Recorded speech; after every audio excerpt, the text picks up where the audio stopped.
The year is 1979, the place, near Salzburg in Austria. A passenger jet with 109 people on board was forced to take evasive action to avoid colliding with a UFO. On November 11, 1979, at about 2300 hours, Comandante Francisco Lerdo de Tejada, flying a super caravel of the TE company from Salzburg in Austria to Tenerife. The airliner had 109 passengers on board, most of whom were German and Austrian tourists. Captain Tejada stated in an interview with Juan José Benitez, "A few minutes before 11 p.m. we got a call from Air Control Barcelona. They asked us to switch over to 121.5 megacycles, which is an emergency frequency. So we switched to that frequency and imagined that there might perhaps be a ship or aircraft in difficulties. But then, when we made contact, all we got was the noise of a transmitter, though we were unable to identify what it was all about. It was at that moment, or a few seconds later, that we saw the red lights. Two very red, powerful lights. They were heading toward us at 9 o'clock of our position. The two lights seemed to be set at the two extremities. All of the movements of the two lights were perfectly coordinated, just as if it were one single device we were dealing with. The speed at which they came at us was staggering.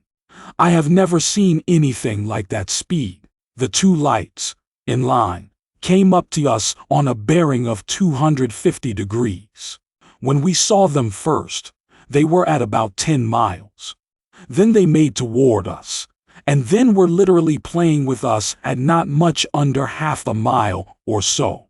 The object was moving upward and downward at will, all round us, and performing movements that it would be quite impossible for any conventional machine to execute. What sort of aircraft flies at that sort of speed? What sort of aircraft takes up a position at less than half a mile from my jetliner and then sets about playing games with me?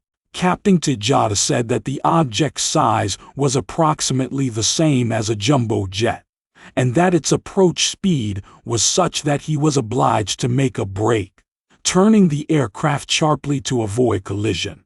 According to one news report, an elderly male passenger collapsed when he saw the object zigzagging across the night sky toward the plane. The situation finally got so serious, said the airline pilot, that we decided to call Manus and request permission to make an emergency landing.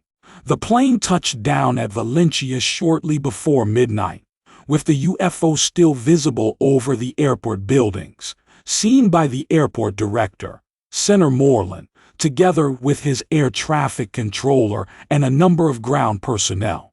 According to Senator Benitez, there was an immediate response by the Spanish Air Force Defense Command Center in Madrid.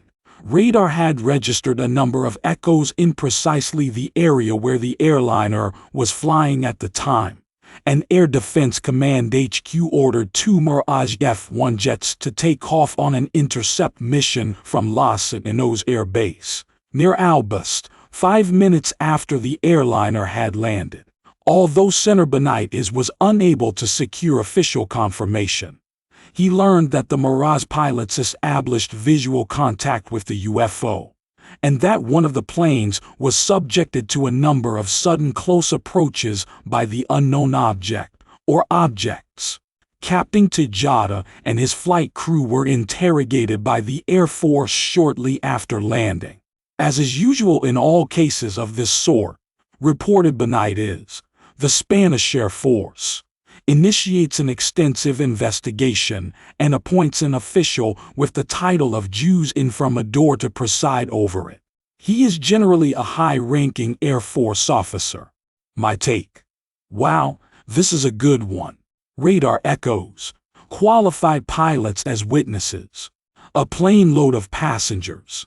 I guess it would come down to unknown military crafts with super advanced technology or something more off-worldly. If any country had those types of crafts, They are keeping them hidden till this day though. Resources. Above top secret. Timothy Good, 1988.